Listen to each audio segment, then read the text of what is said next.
오늘 정체성 회복 5번째 나갑니다.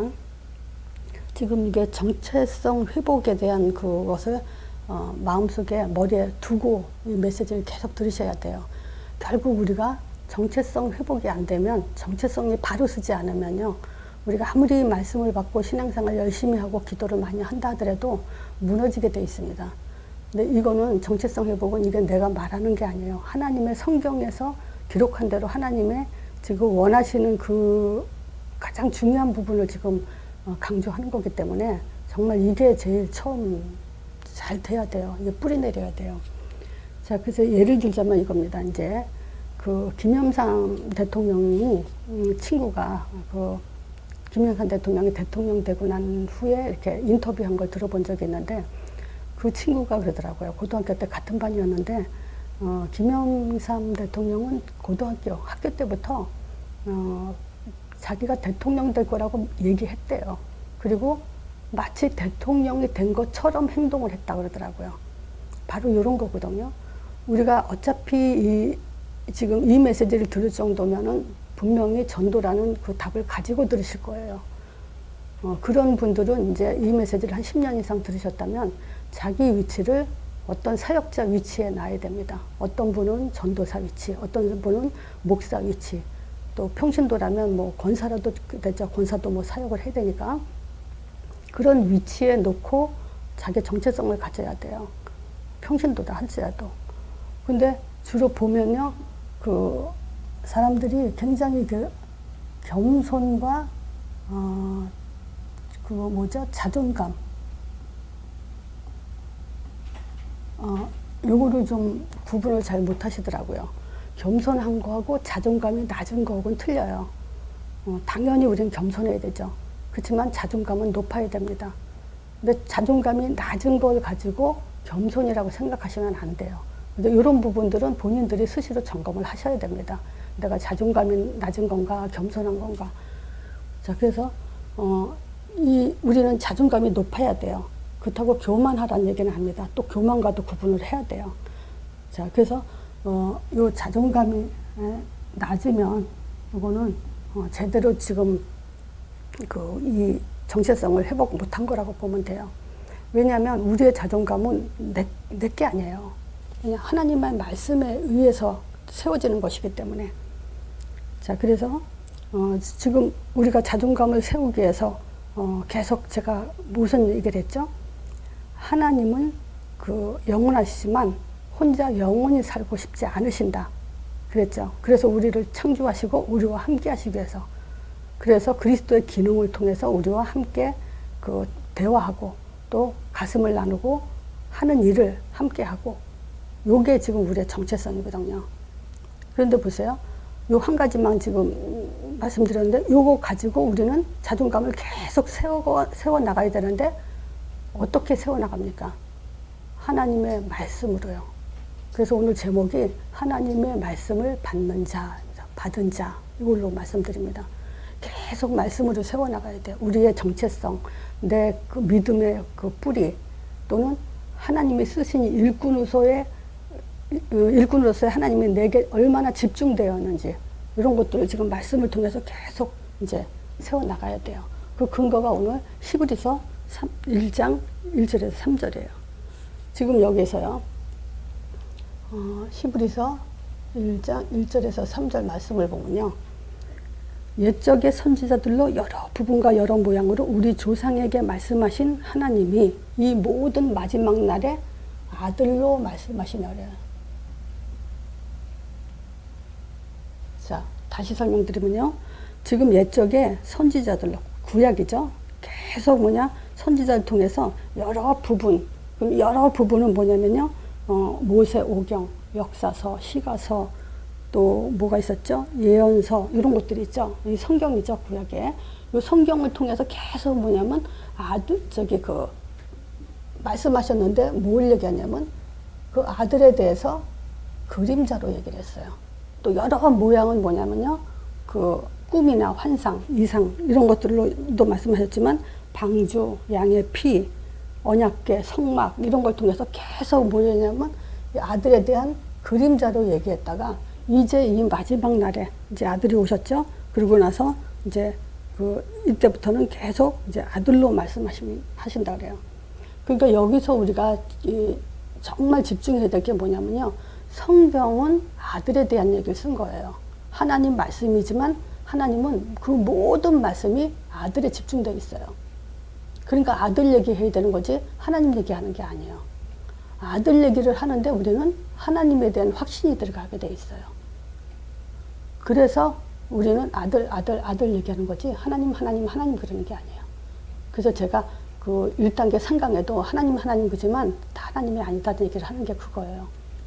그래서 우리는 아들 얘기예요. 그래서 이 아들에 대해서 지금 이 모든 마지막 아들로 말씀하시기 때문에 이 아들로 말하면 만유의 후사로, 그건 뭡니까? 이 세상 모든 만물을 지금 만유의 후사라는 건 뒤를 잇는 그런 이제 상속자란 얘기란 말이죠. 근데 만유의 후사로 세우시고 저로 말미암아 모든 세계를 지으셨다는 거예요. 그러니까 창조주시면서 이 만물을 다스리는 유일하신 딱 한 분이신 그런 그 대를 잇는 상속자라는 거예요. 자, 그러면서 뭘 얘기했냐면요. 그 3절에 그랬죠. 이는 하나님의 영광의 강체요 그 본체의 형상이다. 즉 이 하나님의 아들은 하나님의 형상이란 얘기예요. 하나님의 본체의 형상이다. 이 말은 곧 하나님의 형상이란 얘기예요. 지금 이런 분이에요. 자, 그러면서 또 성경 하나 더 볼게. 요한복음 3장이요. 이 요한복음 3장은 그 니고데모 얘기죠. 요한복음 2장에 보면은 가나 혼인잔치에 물이 포도주로 변한 그 표적을 보고 기적을 보고 니고데모가 밤에 몰래 예수님을 찾아와서 이제 그 거듭남에 대한 얘기를 하죠. 그래서 거듭남에 대한 얘기를 못 알아들어요, 이 사람이. 그때 지금 예수님이 이런 말씀을 하세요. 진실로 너에게 이르노니 우리는 아는 것을 말하고 본 것을 증거하는데 너희가 우리의 증거를 안 받고 있다. 아무리 얘기해도 지금 못 알아듣고 있다. 그러면서 이런 얘기를 해요. 내가 지금 땅의 일을 얘기해도 알아듣지 못하는데 하물며 하늘의 일을 말한다고 알아듣겠냐. 즉 이 아들은 이 땅에 오신 이유가요. 땅의 일을 하고 하늘의 일을 하러 오셨다는 거예요. 그러면 잘 보세요. 하나님의 말씀을 받은 자, 아들, 이게 말씀 받은 자예요. 아들에 대한 얘기. 그러면 그 아들은 땅의 일과 하늘의 일을 이루게 돼 있어요. 그러면 아들을 통해서 땅의 일이 뭐고 하늘의 일이 뭔지 요 믿음을 갖고 요것을 가지고 답을 가지고 인도받고 응답받는 사람. 요게 하나님 말씀을 받은 자예요. 지금 결론적으로 정리해서 말씀드리는 거예요. 그래서 우리가 땅의 일이 뭐고 하늘의 일이 뭐냐. 일단 하늘의 그 하나님의 말씀, 즉 금방 히브리서에서 1장 1절에 3절 본 것처럼 하나님의 말씀은 이제 이 아들에 대한 얘기예요. 자, 그러면 땅의 일은 뭐냐? 여기 3절에 다시 한번 볼게요. 히브리서 1장 3절에 보면 이는 하나님의 영광의 강체요 그 본체의 형상이라. 그 능력의 말씀으로 만물을 붙드시고 그래요. 그 예수님은 지금 우리에게 말씀 그리지 않고 능력의 말씀으로 만물을 붙드세요. 능력의 말씀은 바로 뭘 얘기합니까? 창세기 3장 15절이에요. 이 말씀이 요한복음 1장 14절. 말씀이 육신이 돼서 우리 안에 거하심에 우리가 그 영광을 보니 하나님의 독생자 영광이요 은혜와 진리가 충만하다 그래요. 즉 말하자면 말씀이 육신이 돼서 오신 분이에요. 하나님의 아들. 그래서 다시 복습하지만요. 하나님 아들 그러면 머릿속에 뭐가 딱 들어와야 되죠? 하나님 존재 증명, 요게 들어와야 돼요. 하나님을 존재 증명. 그래서 하나님의 아들, 그냥 하나님의 아들 그러잖아요. 아니에요. 하나님의 아들란 말은 하나님은 보이지 않기 때문에 아들 통해서 하나님을 증명하신 거예요. 자, 그래서 이 아들을 보니까 그 하나님의 독생자의 영광이고 은혜와 진리가 충만하다 그랬어요. 그래서 성령 충만, 이것도 예수예요. 예수가 성령 충만이에요. 요한복음 1장 18절에 보면요, 본래 하나님을 본 사람이 없어요. 근데 독생하신 하나님이 나타났느니라 그래요. 자, 이분이 만물을 붙들고 계세요. 자, 그리고 창조주시라고. 말씀이 육신이 된 아들. 그게 능력의 말씀이에요. 두 번째요. 또 이 예수님이 이 사역을 통해서 자신을 증거했어요. 사역을 통해서. 무슨 증거냐? 크게 예수님이 그 사역에서 그 많은 목사님들이 옛날에 저도 신앙생활 초창기 때 처음 이제 초신자 때 보면요, 예수님에 대해서 많은 얘기를 들었어요. 많은 얘기를 들었지만 정리돼서 듣지 않았기 때문에 그분이 그리스도라는 핵심을 못 잡았어요. 근데 어쨌든 모든 사역을 통해서 예수님은 제일 처음에 하신 것이 뭐냐면 회당에 들어가서 귀신을 쫓아내시죠. 그리고 병든 자를 치유하시죠. 그리고 생명, 나사로 살리죠. 죽은 자 살리시죠. 그거 그리스도 사역이에요. 한마디로 말하면. 그런데 여기서 요한복음 11장이죠. 나사로 살렸을 때 여기서 핵심적인 중요한 말씀을 하시죠. 예수님이. 뭐라고 말씀하시죠?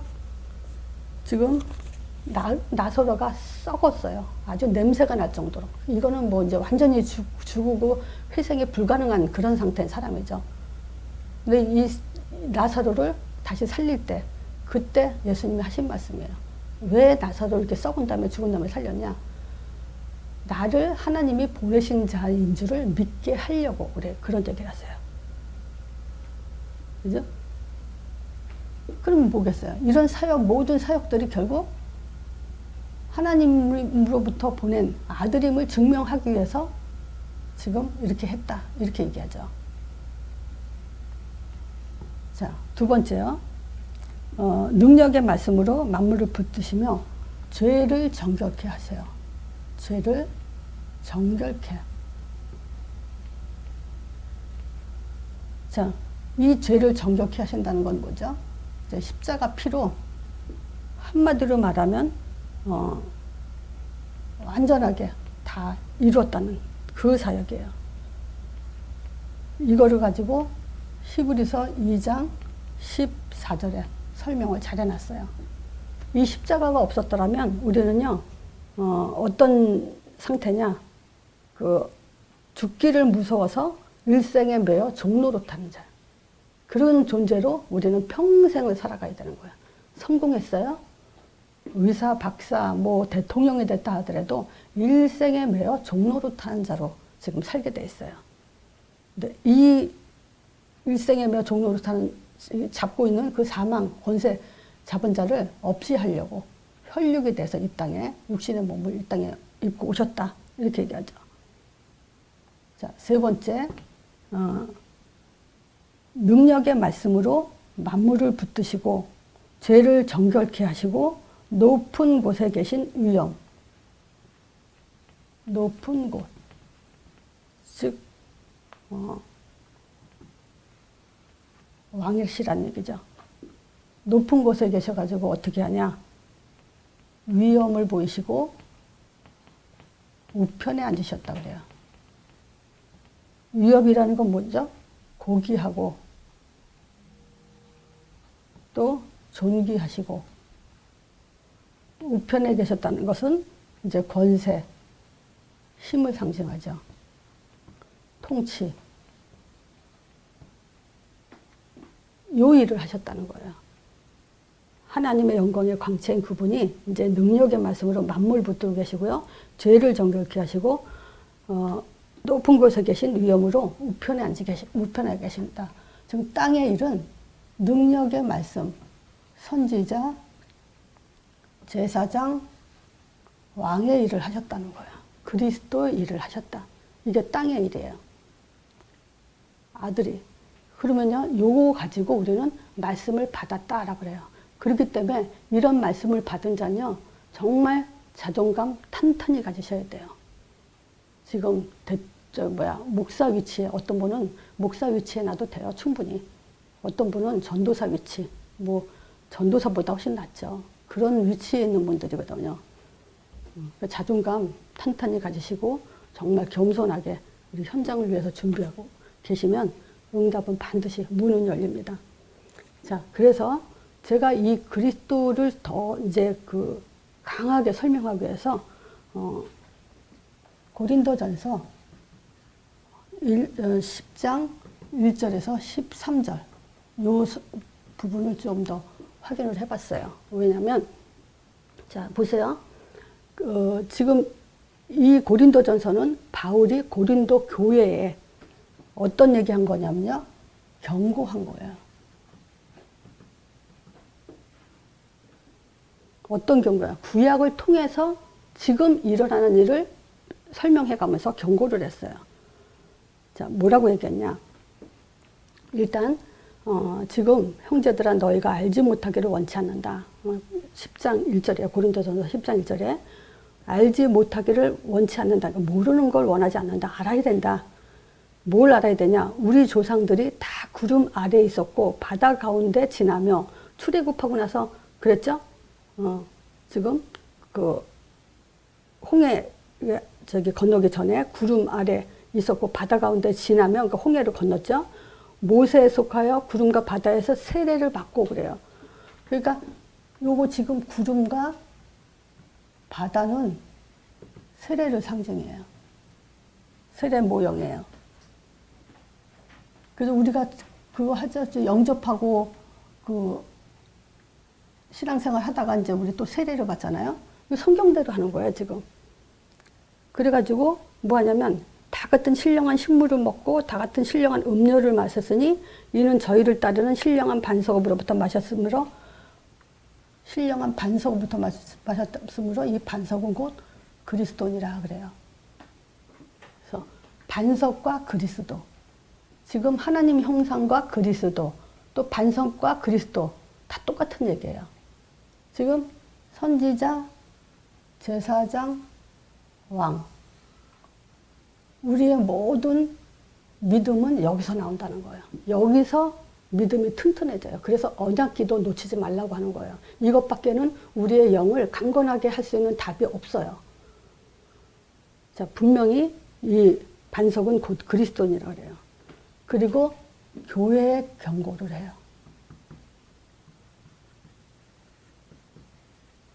그 내용이 바로 밑에 계속 나옵니다. 자, 뭐라고 나오냐? 지금 이스라엘 백성들이 결국 출애굽하고 하나님의 능력과 역사를 보고도 뭐 했냐면요. 가나안 땅 들어간 게 다수가 들어가지 않았어요. 소수가 들어갔어요. 자, 5절에 그런 얘기를 해요. 그러나 너희들이 지금 그 반석, 곧 그 신령한 음료, 신령한 식물을 먹었음에도 그러나 저희 다수를 하나님이 기뻐하지 않는다 그래요. 왜냐? 광야에서 그래서 멸망을 받았어요. 기뻐하지 않기 때문에. 그런 일은 우리에게 지금 거울이 돼서 우리가 그들이 악을 즐겨 한 것처럼 그렇게 하지 않게 하기 위해서 지금 경고한다 이런 얘기를 해요. 그래서 여기서 지금 일어날 일들이 뭐냐면 출애굽하고 그 하나님의 능력을 보고도 뭐였냐면 우상 숭배를 했다 그래요. 제가 알기로는요, 지금 이 메시지 듣는 분들은 우상 숭배 안 해요. 절대. 근데 뭐냐면 사랑하는 것이 우상이죠. 하나님 말씀보다 더 사랑하는 거, 하나님 말씀보다 더 우선순위를 두는 거, 요게 지금 우상입니다. 우리 자신들이 그거는 살펴봐야 돼요. 내가 하나님 말씀보다 더 우상시하는 것이 뭐가 있는가. 자, 그거에 대해서 점검하면 할수록 우리는 많은 응답들을 받을 수가 있어요. 자, 두 번째, 거기다가 우상숭배뿐만이 아니라 간음을 했다 그래요. 자, 그래서 지금 23,000명이 죽음을 당해요. 또 이것뿐만이 아니에요. 주를 하나님을 시험하는 또 범죄까지 하죠. 그래서 뱀에게 멸망을 받아요. 또 네 번째, 원망을 했다 그래요. 자, 원망하다 멸망받았다 그래요. 이 원망은 어디서 나오냐면요, 불신에서 나와요. 또 이 원망 가만히 보면요, 이 불신은 어디서 나오냐면 성급한 것에서 나와요. 그래서 바울이 그 얘기를 해요. 너무 성급함으로 불신해갖고 원망하고 있다고. 또 다섯 번째요. 선줄로 생각하지 마라. 넘어질 거다. 이런 얘기를 해요. 자, 지금 이게 교회뿐만, 지금 이스라엘 백성들에게만 일어나는 일이 아니라 지금도 이 고린도 교회에 일어나고 있기 때문에 바울이 이 얘기를 하는 거예요. 자, 그러면서 이 얘기에 대해서 11절에 기록 이유를 말해요. 왜 이거를 기록해놨냐? 저에게 당한 이런 일들이 거울이 되고 말세를 만난 우리에게 경계로 기록했다 그래요. 그 말은 뭡니까? 과거에도 이 일은 계속 일어나고 지금도 일어나고 있고 앞으로도 일어난다는 거예요. 그래서 신자들이 요거 때문에 실패한다는 거예요. 그거를 전도서 1장 9절에 또 3장 15절에 설명 잘 해놨어요. 세상은요, 부메랑과 같은 거예요. 지금 1장 9절에 이미 있었던 것은, 지금 있었던 것은 후에 다시 있겠고, 또 이미 한 일이 후에도 다시 할지라 해 아래는 새 것이 없다 그래요. 또 이제 있는 것도 옛적에 있었고 장래에 있을 것도 옛적에 있었어요. 그래서 하나님은 지난 것을 다시 찾으신다 그래요. 참 기가 막히게 이런 것들을 기록해놨죠. 그래서 우리가 지금 당하는 이런 일들, 생기는 일들은 과거에도 있었고 지금도 있고 앞으로도 있을 일이라는 거예요.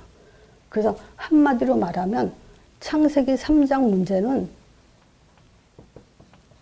이렇게 변질돼서 우리에게 교회를 망치고 개인을 실패시키고 또 세상을 병들게 하는 그런 일을 계속하고 있다는 거예요.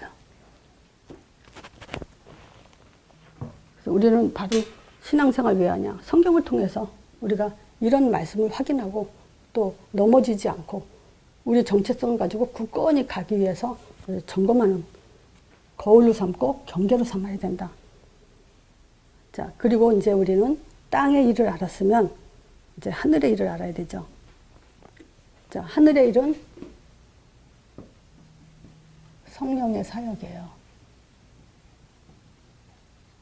그래서 이 성령의 사역했을 때 이제 지금 제가 지난주, 요번 주 지금 계속 사실 여지껏 이 성령의 사역에 대해서 굉장히 많이 말을 했어요. 근데 이번 주에는 정말 완전하게 머릿속에 담으세요. 성령의 사역하면 제일 먼저 생각에 떠올라야 되는 거, 구원의 완성. 이게 돼야 신비주의로 안 빠져요.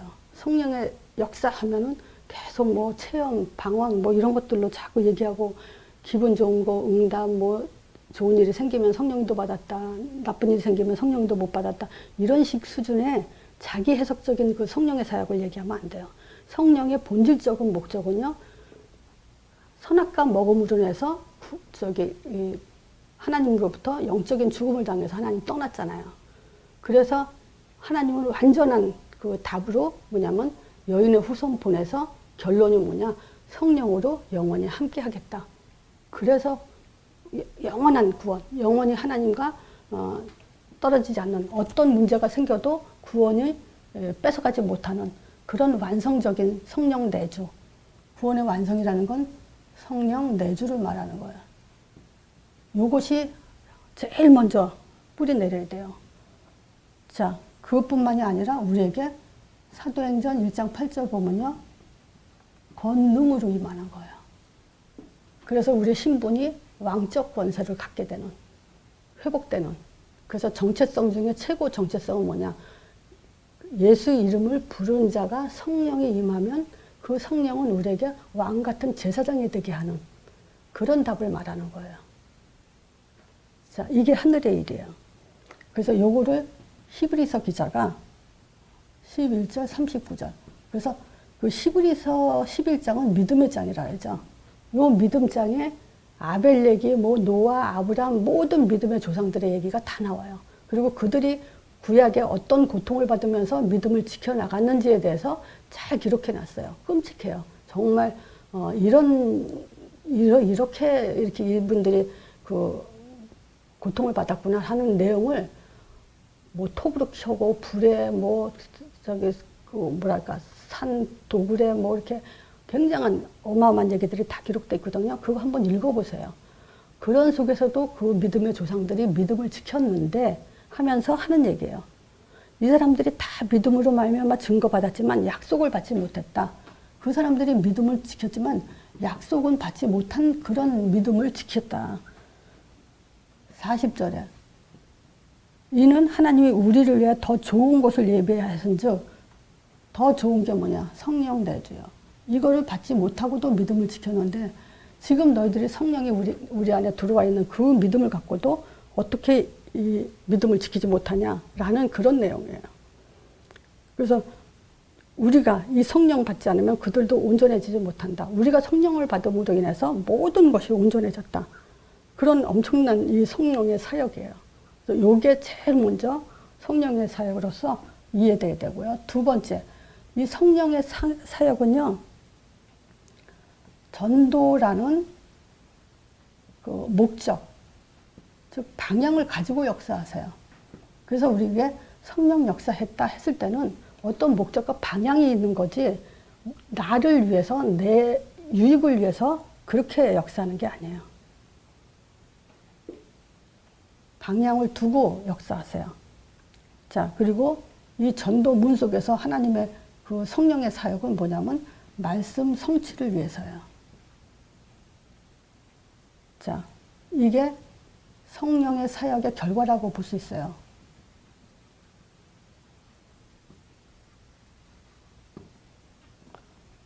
자, 이 일을 이루는 사람이 바로 제자예요. 그래서 제자라는 증거가 이제 사도행전 3장 안진병이 일으킬 때 나사렛 가진 게 내가 가진 거 없는데 은과 금은 없고 오니와 내게 있는 건 너게 주는데 나사렛 예수 이름으로 걸어라 하는 예수 이름이에요. 이게 증거예요. 또 4장 18절에도 사단이 그러죠. 안진병이 길에 나서 감옥 갇혔을 때 그들이 베드로와 저기 요한을 풀어주면서 하는 말이 뭐라 그러죠? 예수가 저기 4장 2절에는 부활했던 거 말하지 말고 예수 이름을 말하지도 말고 가르치지도 말라 이렇게 얘기하죠. 그런데 우리는 여기에 초점 두는 게 제자예요. 5장 42절 날마다 예수는 그리스도라 여기서는 이제 핍박을 받아 예수 이름으로 능력을 받는데 기쁨으로 여겼다 그래요. 그리고 40절에 날마다 예수는 그리스도를 가르치기로 쉬지 않았다 그래요. 날마다. 이게 제자예요. 제자라는 증거예요. 다섯 번째, 현장이요. 자, 이 현장에서 지난주 그랬죠? 제자가 왕노릇하는 무대라고, 장소예요. 정말 하나님은 그렇게 하셨어요. 왜냐? 지금 어떤 면에서는요, 우리가 굉장히 중요해요. 어느 정도 중요하냐? 지금 모세 같은 인물, 아브라함 같은 인물, 다윗과 같은 인물 다 죽고 없습니다. 그 어마어마한 사람들이 지금 이 땅에 존재하지 않아요. 하늘에 있어요. 그럼 이 땅은 그들보다도 우리에게 맡겨지고 우리가 바로 그런 인물과 같은 사람으로 지금 이 땅에서 왕노릇하라 그래요. 그래서 정체성 정말 뿌리 내려야 돼요. 그런 존재예요. 그래서 우리는 그 자존감을 어느 정도 가져야 되냐. 지금 다윗보다도 더 큰 일, 바울보다도 더 큰일 할 자가 우리다. 그런 정도로 우린 자존감을 가져야 돼요. 바울도 어마어마한 그 사람도 지금 이 땅에 있지 않아요. 성경 기록해놓고 그리고 그냥 우리에게 본으로 삼고 경계로 삼으라고 지금 이 땅에 존재하지 않아요. 그럼 이 땅 책임은 누가 갖고 있어요? 우리에게 맡기셨어요, 하나님은. 그래서 제자는 뭐냐? 하나님이 집중하는 자. 그 정도로 우리 정체성 회복해야 됩니다. 자, 그래서 지금 이 현장에 집중하고 하나님이 그 일하는 방법이 제자예요. 자, 이 사람들 통해서 계속 이제 현장에 교회가 세워졌죠. 자, 여섯 번째 아니고 이제 두 번째, 영적 사실이요. 성령의 사역, 이 영적 사실, 바로 그 얘기를 하는 거예요. 이 성령의 사역이, 영적 사실이 어떻게 일어났냐. 사도행전 3장에 보니까요, 안진뱅이 익힐 때 나면서 안진뱅이가 어떻게 걷습니까? 천사 도움 없이 일어날 수 없죠. 두 번째, 사도행전 5장 17절, 20절. 베드로가 옥에 갇혔죠. 저기 그 사두개인이나 이런 사람들이 시기가 가득해서 결국 옥에 가둔 걸 천사 통해서 끄집어내가지고 천사가 하는 말이에요. 높은 성전 꼭대기에 올라가서 하나님 말씀을 전하라 그래요. 천사 사역이 그대로 이런 사람들한테 일어났고요. 8장, 사도행전 8장 25절에서 40절에도 빌립이 지금 누구를 만나죠? 주의 사자가 빌립더러 이러죠. 뭐라고 하냐면 나무를 향해서 예루살렘에 가사로 내려가는 길까지 가라 하니까 그 길은 결국 광야라. 주의 사자가 빌립더러 하나 자세히 설명하면서 인도를 해주죠. 29절에는 성령이 빌립더러 이러면서 또 39절에는 주의 영이 빌립을 이끌어갔다. 이게 영적 사실이에요. 전도자에게 일어나는 일. 자, 이거는 뭐죠? 말씀을 전하라고 일어나는 일. 그리고 사도행전 12장 또 27장 알죠? 무슨 얘기인지? 여기 이제 베드로가 이제 야고보는 이미 순교당했고 베드로도 이제 감옥에 갇혔을 때 천사가 쳐서 깨워서 이제 그 형제들한테 가게 하는 그런 천사 사역. 여기는 뭐냐면 전도자가 위험을 당할 때 천사의 사역이 또 일어나죠. 27장에는 이제 풍랑이 만났을 때. 그래서 이 영적 사실은 뭐냐? 불신자 살릴 때 일어나는 역사, 또 말씀 전하기 위해서 일어나는 역사, 또 그리고 위험할 때 일어나는 역사. 이런 영적 사실은 전도자에게 그대로 일어남을 기록해 놨어요. 자, 그래서 지금 초점이 뭐냐? 다시 정리를 드리자면요. 하나님의 말씀을 받은 자. 왜? 우리는 정체성 회복하기 위해서 말씀으로 정체성 회복하고 뿌리내는 거지 우리의 머리로 나는 할 수 있다, 나는 할 수 있다 이거 가지고 하는 게 아니에요. 그래서 하나님의 말씀이 믿어지는 것만큼 우리에게 능력이 나타나게 됐어요. 이 복음은 말로만 일어나는 게 아니라 그랬죠. 자, 그러면 하나님 말씀 받았다는 증거가 뭐냐면 아들이라는 거예요. 그리고 그 아들을 통해서 우리가 예수 얘기만 많이 한다고 아들이 아니에요. 땅의 일과 하늘의 일을 예수님이 하신 것에 대해서 우리가 답을 가져야 아들을 제대로 아는 거예요. 그래서 땅의 일은 뭐냐? 그리스도의 일. 자, 이 그리스도의 일을 지금 놓친 자들, 체험하고도 놓친 자들이 지금 이런 상황 속에서 계속 멸망하고 죽었다는 거죠. 그래서 뭐냐? 경계로 삼아라. 멸망하지 말라고 하는 얘기죠. 그죠? 지금 하나님의 그 징벌에 당하지 말라고 계속 얘기를 하는 거예요. 그리고 전도서에도 보면 계속 반복되고 있다고 얘기해요. 이 땅에 새 것이 없어요. 옛날에 있었던 얘기예요. 그래서 내가 그 얘기를 하는 거예요. 성경에 우리 인생이 다 기록돼 있어요. 내가 현재 살고 있는 것도 과거에 있었던 삶이에요. 자, 이런 것을 가지고 우리가 앞으로 자꾸 나가야 되는 거죠. 그래서 어떻게 나가야 되냐? 하늘의 일을 바라보면서 나가야 돼요. 성령의 사역을 가지고. 자, 그래서 지금 이 선지자 제사장 왕은 우리의 믿음의 반석이 돼요. 그리스도죠. 그래서 베드로가 주는 그리스도시요 살아계신 하나님의 아들이십니다 했을 때 반석 같은 내 교회를 세운다고 한 것이 바로 반석이 뭐냐 했을 때 우리는 이 성령의 사역을 가지고 얘기해야 돼요.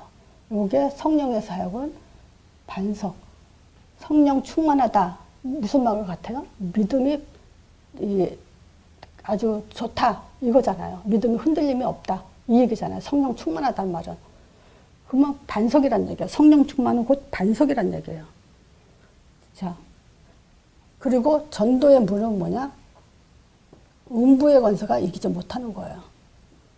우리가 성령 충만해도 반석이 됐어도 문제, 사건 이런 것에 지금 안 흔들리고 전도로 나간다면 그거는 흑암이 이미 꺾인 거예요. 그 안에서 말씀 성취 이룰 때 하늘 문이 열죠. 이게 응답이에요. 그래서 말씀 받은 자는 이 세 가지 응답을 받고 제자의 삶을 사는데 이 제자는 정체성 중에 최고 정체성이죠. 하나님이 집중하는 자, 하나님의 이 땅에 일하시는 방법이 제자이기 때문에. 그래서 이 응답은 우리의 최고의 응답이에요.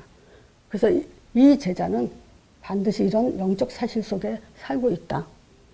자, 그래서 결론적으로 히브리서 3장 1절에 그러죠. 이 내용을 참 좋아해요, 저는. 그러므로 형제들아, 그러므로 함께 하늘의 부르심을 입은 거룩한 형제들아 그래요. 우리의 믿는 도리인 사도시며 대제사장이신 예수를 깊이 생각하라 그래요. 우리의 믿는 도리가 바로 예수예요. 그러면 뭐예요? 이걸 깊이 생각하는 것이 하나님의 원하시는 거예요. 자, 그래서 우리는 가끔 염려가 올 때가 있어요.